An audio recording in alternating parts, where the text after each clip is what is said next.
I apologize for those of you who weren't here last week and went to look up the video. My phone storage was full halfway through the sermon, and so it didn't record it. So, we are in Galatians chapter 5. We're focusing on verses 22 and 23. Last week we started this out, and we're going to be here this week and 7 more weeks after this week because there are 9 fruit of the Spirit. And we are looking at the fruit of the Spirit as individuals. And like last week, we'll start up in verse 17 and read down to 23, because there is this contrast of the fruit of the Spirit with the works of the flesh.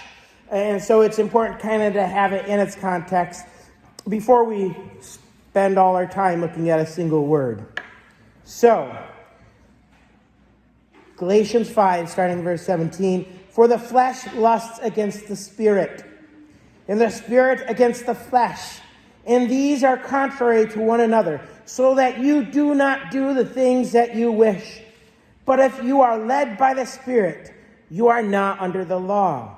Now the works of the flesh are evident, which are adultery, fornication, uncleanliness, lewdness, idolatry, sorcery, hatred, contentions, jealousies, outbursts of wrath, selfish ambitions, dissensions, heresies, envy, murders, drunkenness, revelries, and the like, of which I tell you beforehand, just as I also told you in times past, that those who practice such things will not inherit the kingdom of God. But the fruit of the Spirit is love, joy, peace, long-suffering, kindness, goodness, faithfulness, gentleness, and self-control. Against such there is no law. We are called to have the fruit of the Spirit. And last week I kind of talked about it as though this is the report card, right? And I guess it's the teacher in me. What's the rubric? How do I measure up? Well, we look at those fruit. Love, joy, peace, patience, kindness, goodness, faithfulness, gentleness, and self-control. We look at those and go, how am I doing? Am I loving? That was what we talked about last week. Do I have the right kind of love? Am I loving my enemies? Right? Because anybody could love their friends. It takes a believer to love his enemies. This week we're going to be looking at joy. Right? And joy is a complicated one. And one of the reasons why joy is complicated is we don't understand it. We intermix joy and happiness. And that is not right. It's not the case, right? See, joy is something that we can hold on to. It is something that it permeates us. It's a state of mind. It is a personality trait, really. Where happiness happens to change with the circumstances. In fact, one preacher I was listening to pointed out that happiness and happenstance actually have the same root. Right? What is happening right now determines my happiness. Where joy is determined by something much broader, much bigger. And so we have to separate these two ideas, that to be joyful is not necessarily the same as being happy. Right? Because I can tell you, there are times in my life where I've been joyful, but I've not been happy. Right? This week in my one class, I went over with my students, what are things that drive you crazy? Right? Because we were reading A Telltale Heart. It's about a guy who gets driven crazy. And so they were listing their things. And so I put my thing up there too. Insubordination. That's the thing that drives me crazy. And it happened to be one of my classes that's pretty insubordinate most of the time. Right? When people are being insubordinate, I'm not happy. But that doesn't mean I don't have joy. It doesn't mean that, you know what? I know that when I go home, I'm going to have a loving wife and 3 kids at home. Granted, I may have to not be happy with my kids when I get home, but that's another story. I'm still full of joy to go see them. Right? And even when I have to yell at them, I'm full of joy that they are there. That they are wonderful children. right? See, joy and happiness are different things.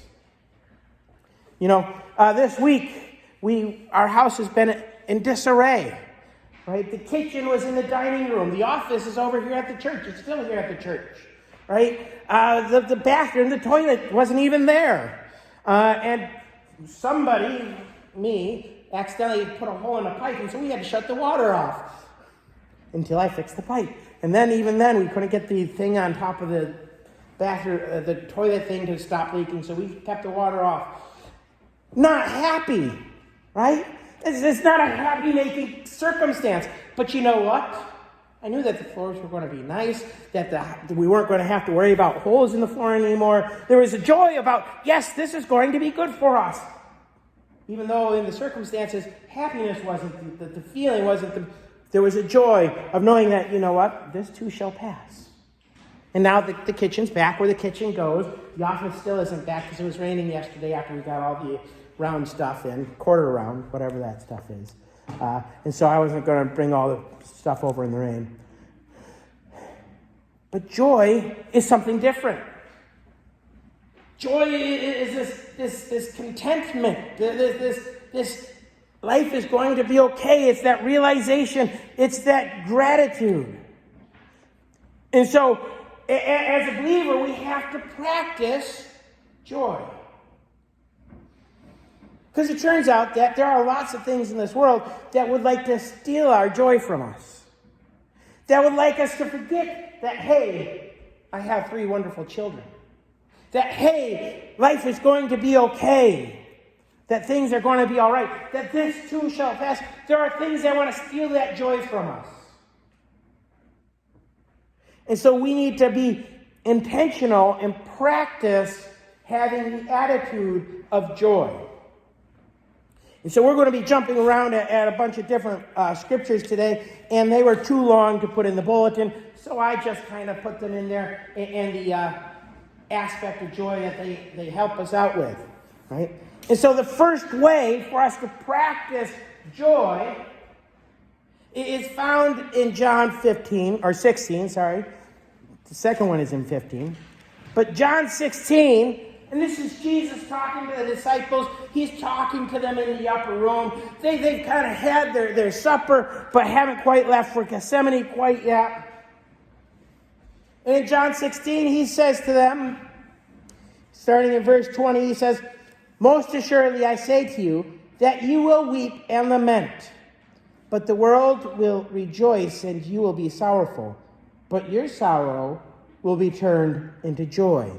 Right? Because he's trying to tell them, and he's been trying to tell them for quite a while, I'm going to die. He's been saying this, really he's been saying it for 3 years with the disciples, and he really was driving it home that night. And when he dies, they were going to be sorrowful. When he was no longer with them, there would be sorrow. But he said, but that sorrow will be turned to joy. Right? And so he says, a woman, when she is in labor, has sorrow because her hour has come. But as soon as she has given birth to the child, she no longer remembers the anguish for joy that a human being has been born into the world. Which I've commented to my wife a couple of times because she wants another child, and I say, I remember the childbirth. You don't. I do. I remember it. Right? You really want to go through that again? The joy of the child is greater than the sorrow. Right? The joy is greater than that. And he says, therefore you now have sorrow, but I will see you again, and your heart will rejoice, and your joy no one will take from you. Right? It's a joy that cannot be taken from us. It's a joy that we have to practice. He says, and in that day you will ask me nothing. Most assuredly I say to you, whatever you ask the Father in my name, he will give you. Until now you have asked nothing in my name. Ask and you will receive, that your joy may be full. And I want to argue that in John 16, this joy that he is talking about is the presence of the Lord. There is joy in the presence of God. when we recognize that God is with us. Our first two hymns today, Joy to the World, and then As with Gladness, they're traditionally Christmas hymns. Well, As with Gladness is an Epiphany hymn, which essentially Epiphany and Christmas, you can't take them apart, right?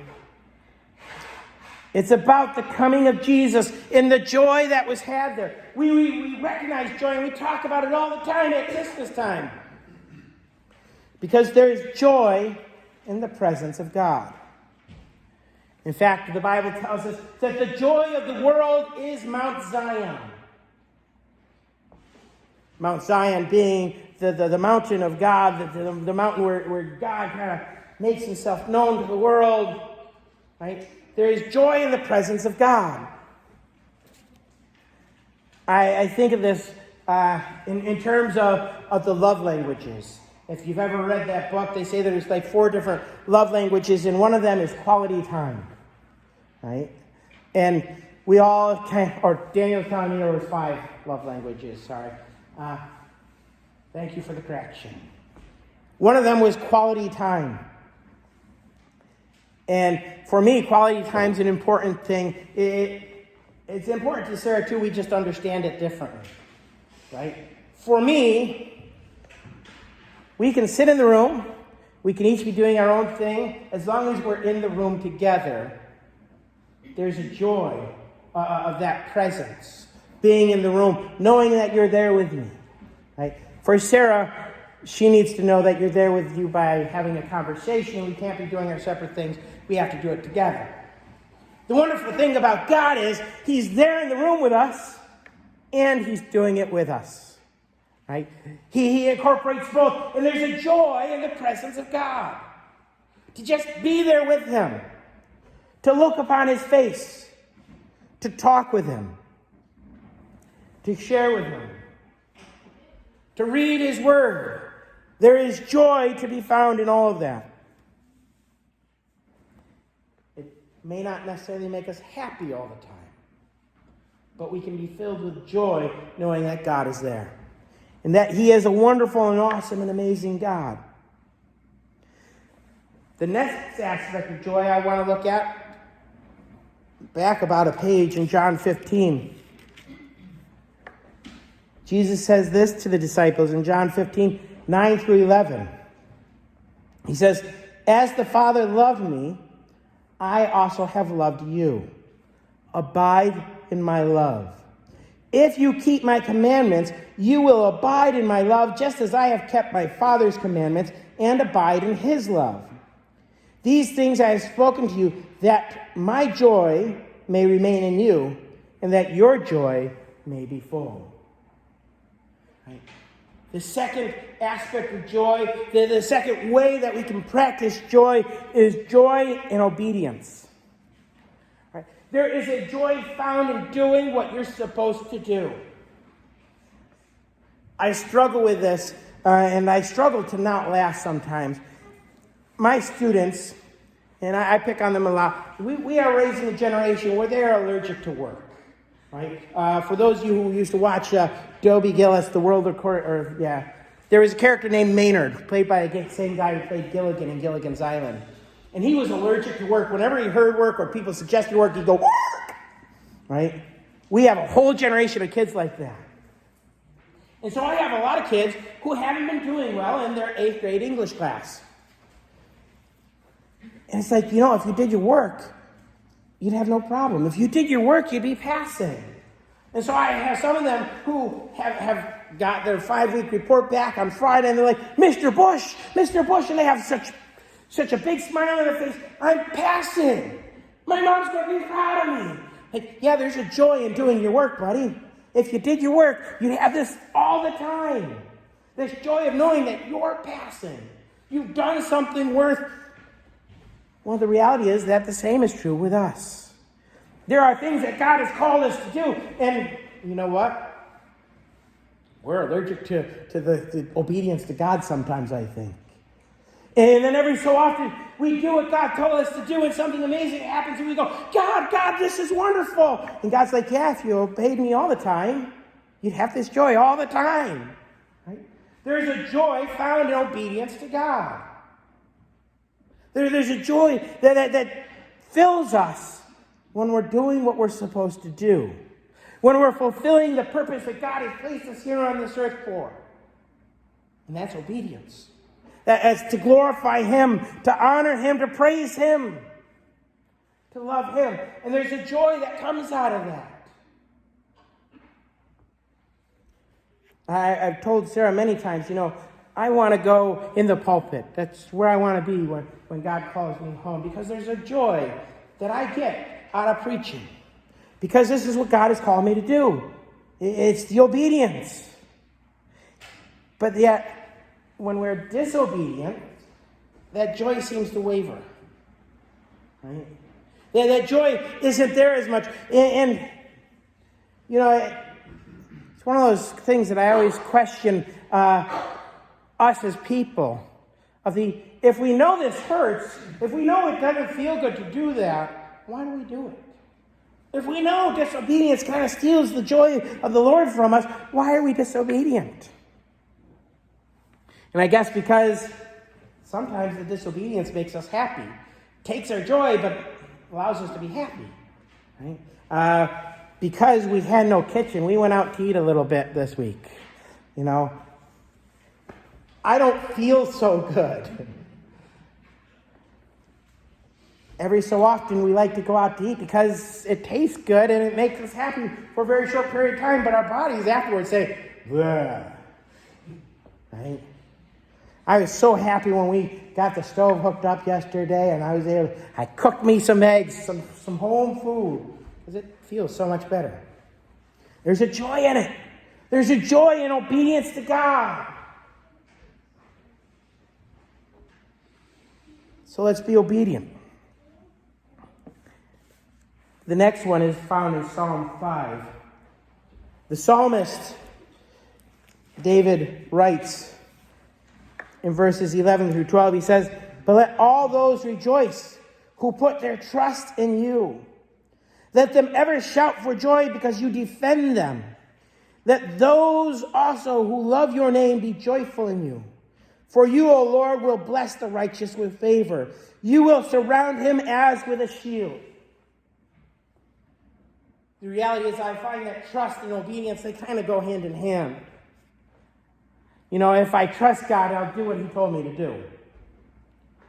But there are some other aspects of trust. Trust isn't just about obedience. Trust is about realizing that what God said He'll do, He'll do. As I was studying for this message, I was watching all these different sermons on joy. And one guy said,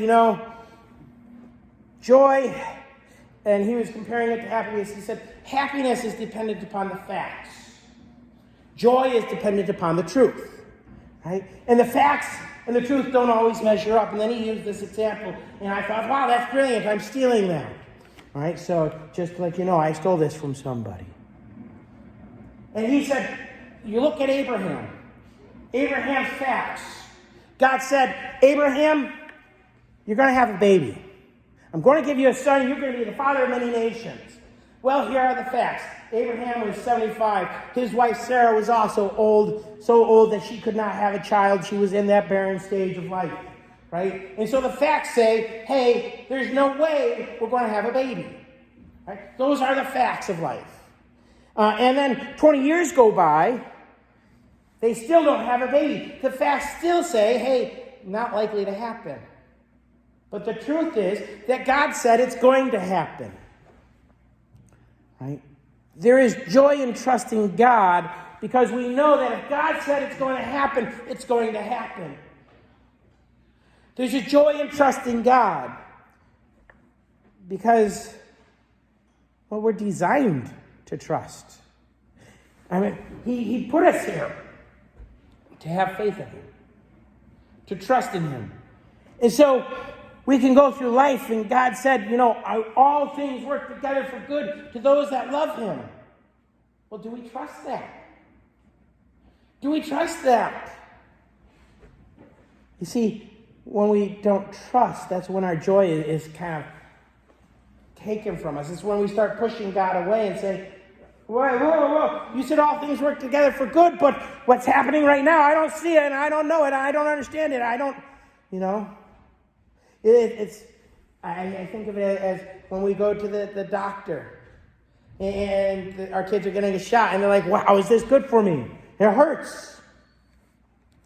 I think of it in terms of education, and I will pick on myself, along with my children, why do I have to do homework? How is this good for me? And then we start pushing away, we start rebelling because we don't see how this is good for us. I'm old enough now that I wish I had done all the homework I was assigned.